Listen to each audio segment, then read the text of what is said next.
गणेश जी की ये कथा उन महिलाओं के लिए है जिनके ससुराल में कोई बात नहीं सुनता। तो सबसे पहले हम कहानी जानेंगे, फिर उसका अर्थ समझेंगे। तो कहानी ऐसी है कि एक छोटा सा गांव था।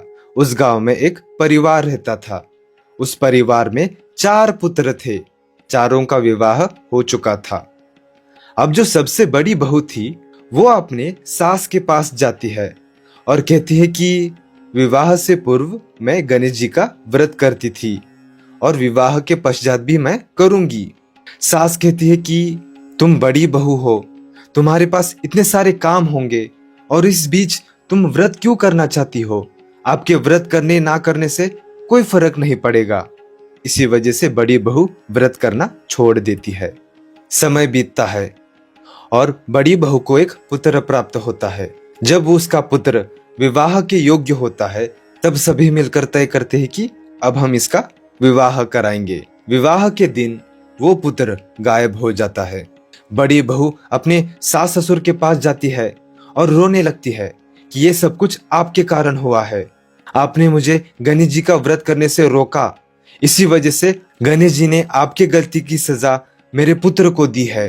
तब सास ससुर बड़ी बहू से कहते हैं कि नहीं नहीं, अब नहीं रोकेंगे, अब से आप हमेशा व्रत कीजिए। ये सारी बातें पुत्र की होने वाली धर्म पत्नी सुन लेती है। होने वाली धर्म पत्नी कहती है कि मुझे भी गणेश जी का व्रत करना है। तब सभी लोग तुरंत कहते कि हाँ हाँ करो, कोई बात नहीं। होने वाली बहू गणेश जी का व्रत करती है। उसके पश्चात गणेश जी भिक्षु का रूप धारण करके पुत्र के होने वाली धर्म पत्नी के पास आते हैं। इनको हम छोटी बहू कहेंगे, ठीक है? तो छोटी बहू गणेश जी को यानी कि भिक्षु को दान देती है। गणेश जी छोटी बहू से कहती है कि मांगो, तुम्हें क्या वरदान चाहिए? तब छोटी बहू कहती है कि आप मेरे होने वाले पति को प्रकट कीजिए। उसके पश्चात उन दोनों का विवाह हो जाता है। तो यही कहानी थी। अब इस कहानी का अर्थ जान लेते हैं।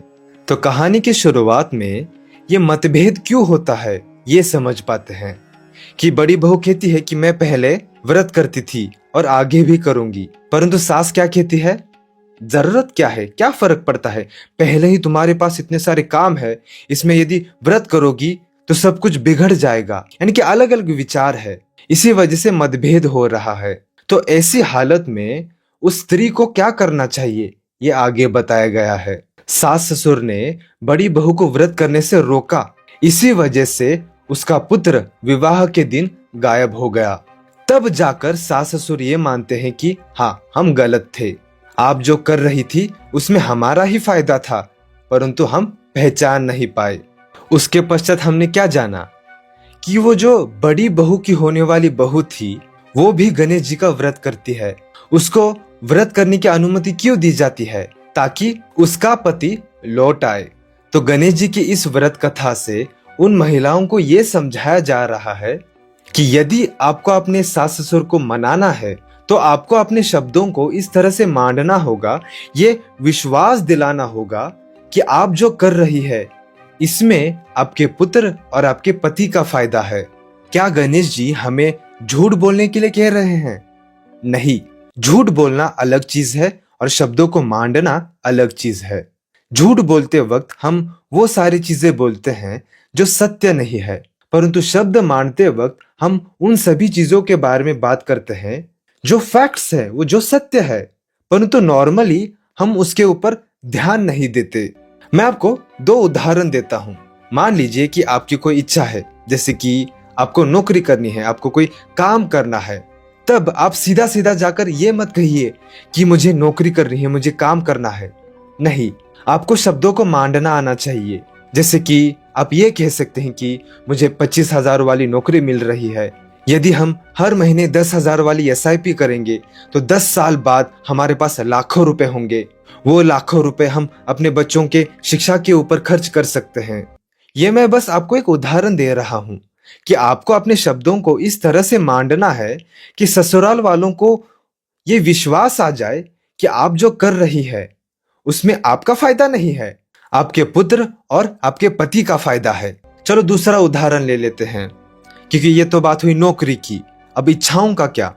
मान लीजिए कि अड़ोस पड़ोस की महिलाओं ने मिलकर एक किटी पार्टी अरेंज की है और सभी को बुलाया है।